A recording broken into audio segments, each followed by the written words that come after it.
que foi filmado, que o pai pôs no Orkut, do dia que você entrou, as fotos, você atrás da porta lá, esperando abrir a porta e a gente gritando pra você, não, vambora, eles não querem você, vambora. Pôs musiquinha, fez sequência. Fizeram um clipezinho. Um clipezinho, né? Tá ficando famoso. Ele acabou de fazer ontem, de repente ele gritou pra mim, alguém já entrou aqui, já entrou no Orkut aqui, pegou. Já teve 8 acessos. Aí ela falou, uma tal de Simone, quem é essa? Eu falei, só pode ser a filha da Jane. Aí ele olhou e falou, não, foi a Jane mesmo. Olha, Ela já colocou no Orkut dela. Era pra ficar escondido, mas eles não deixam. Não deixa. Todo mundo pergunta, todo mundo quer saber. Tem uma senhorinha lá da igreja ontem, que ela chegou, quando a gente estava chegando, ela chegou também, né? Aí ela perguntou de você, uma de cabelo bem curtinho. Santa Jana? Santa Jana, cabelo curtinho, assim, grisalho. E aí ela perguntou o endereço, se podia escrever. Aí eu dei o endereço para ela. Aí ela falou assim, e-mail, pode? Não, pode nem atender telefone. A gente não tem muito assim, facilidade. O estilo de vida nosso assim, é bem retirado de tudo. Né? Mas a gente vive uma vida muito feliz aqui dentro, né, Ana? Fazemos assim, muito coisa. Pensava de falar isso pra ela antes de levantar. Tá quanto tempo aqui? Eu 9 anos. 9 anos. Ela tá caminhando pro 10, já tá brincando. Tô querendo entrar aí também. Olha, eu vou falar uma coisa, na minha profissão solene. Na minha profissão solene, foi em 2008, foi o cardeal aqui de São Paulo que veio celebrar. E ele tem licença de entrar na clausura, então ele deixou meu pai, minha mãe e meu irmão entrarem nesse dia. Mas foi uma graça, foi pelo fato da profissão. E eu pedi pra ele, na hora que ele entrou, minha mãe já estava lá na porta. Porque ele pode, no caso, ele pode dar licença para isso, né? Só os cardeais. Nem bispo pode, você tem que ser cardeal.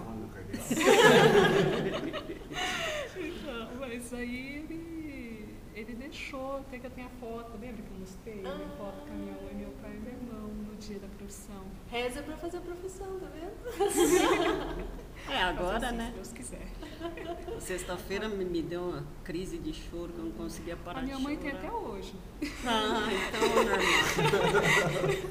Aí liguei lá na Santa Gema, né? Perguntei do padre Cássio. Aí a Sandra falou, ele está saindo agora para ir no hospital. Aí ela correu, falou com ele e falou, então fala para ela vir às 7. Aí eu fui às 7. Ele falou, é confissão ou conversa? Eu falei, eu sou.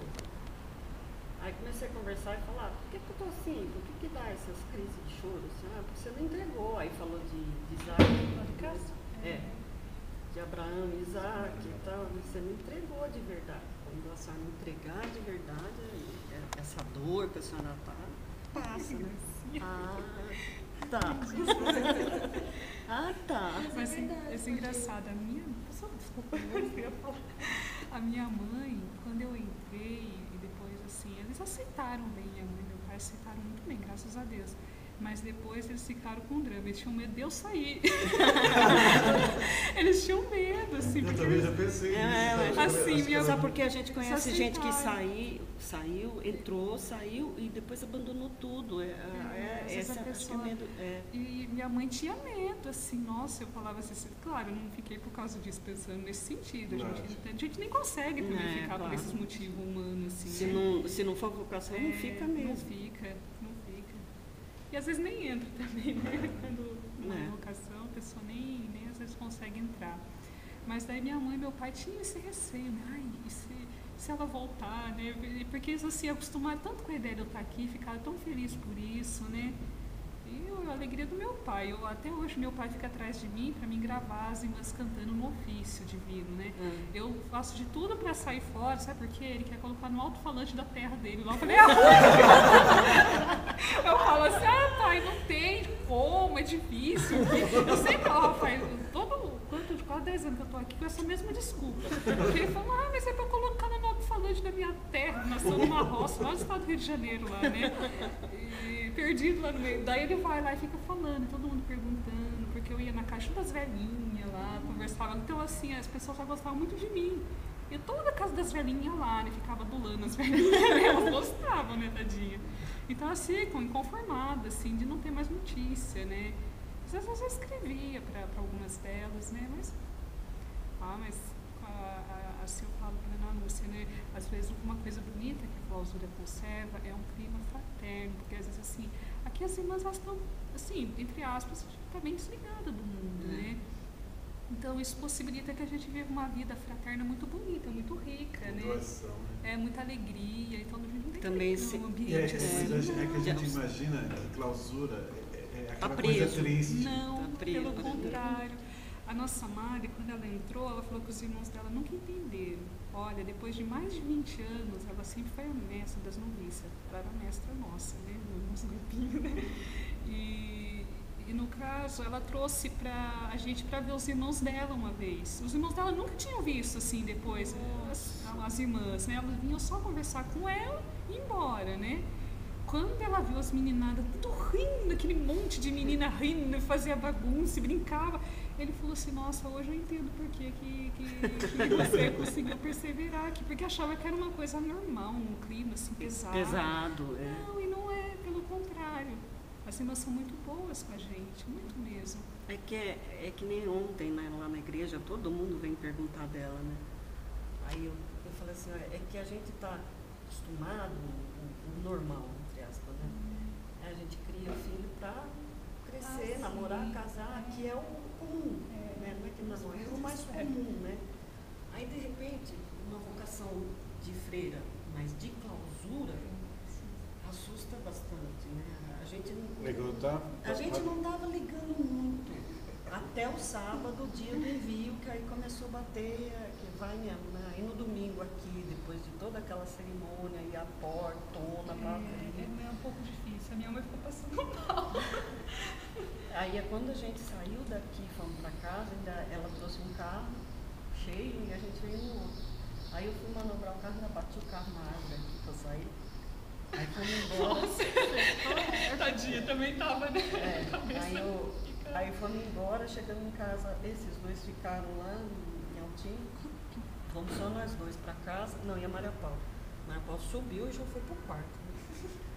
Aí eu falei, vou fazer almoço, porque a hora que der fome, alguém come, né? Aí fiz lá um arrozinho, fritei uns bifes, deixei lá.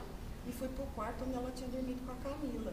E tava lá o cobertorzinho dela de criança, cheio de buraco, que eu achei que ela até queria trazer o tal do cobertorzinho de buraco. Buraco mesmo. Memória pra filmar. Força de expressão. Ela enfiava o pé até nos buracos. Só trouxe esse. O travesseiro dela. Aí eu fui deitar lá para descansar um pouco, aí que eu desabei chorar e dormi mesmo. Daqui a pouco aparece, ele senta na cama assim e fica olhando para mim. Não fica assim, parado, ele parado assim, eu não sabia o que era, como eu tinha batido o carro, falei, deve estar bravo comigo. Aí eu passei a mão no braço dele e falei, você tem, o que foi? Vamos sair daqui, eu tô muito esquisito, não sei. Daí ele foi lá para a internet, lá em cima no computador. Eu sei que isso não ia afetar. Aí que caiu todas as fichas, né, dele. Ainda por cima já tinham posto algumas fotos lá e tem uma que você está saindo da igreja.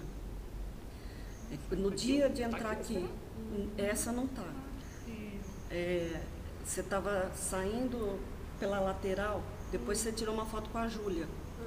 Então, mas tem uma que você está sozinha, vindo, está meio de longinho, assim, você toda alegre, assim, andando, tá dando um passo, assim. E sabe aquela foto pequenininha, que você, pequenininha no Paraná, você, Maria Paula, você está de rosinha, carequinha? Traz essas fotos da carequinha pra gente. Eu não sabia que podia. Eu não sabia que podia. Ela tinha escondido, foi o maior sacrifício para ela me devolver uma das carequinhas dela. Aí o pai lembrou dessa pequenininha, porque você tá igualzinha ela nessa foto, no dia de entrar. Mas eu tenho cabelo assim. agora. E aquela foto dela pequenininha, do mesmo jeitinho, com um passinho assim, nossa, mas aí bateu, foi difícil. A segunda-feira foi pior ainda, tanto que eu liguei para a Madre, falei, assim mesmo, Madre, a gente está sem chão, ele não conseguiu trabalhar, ele trocou tudo e não foi trabalhar. A gente está aqui perdido, não sabe o que faz, só chora. Aí ela deu risada e falou assim, minha mãe também chorava bastante. Mas mãe, eu tô bem, tô feliz. Ela falou, mas você tem vocação, eu não. Eu falei, é verdade. A vocação é só de vocês, não é? Isso que a gente, as irmãs aqui, também a gente conversa, assim, a gente fala, as irmãs falam dos pais e choram também, né? Todas nós, assim, quando falam de pai de mãe, é difícil, né? Porque Deus deu vocação pra gente, né? Então, pro pai e a mãe aceitar, às vezes a gente entra e fica feliz, e eles não explicam muitas vezes isso, né? Não é nem aceitar, que nem eu falei pro mas pai é que em às casa. vezes é uma coisa também de possessão, ser possessivo, né? Porque você quer sempre do teu lado ali. Que você veja todo dia. Às vezes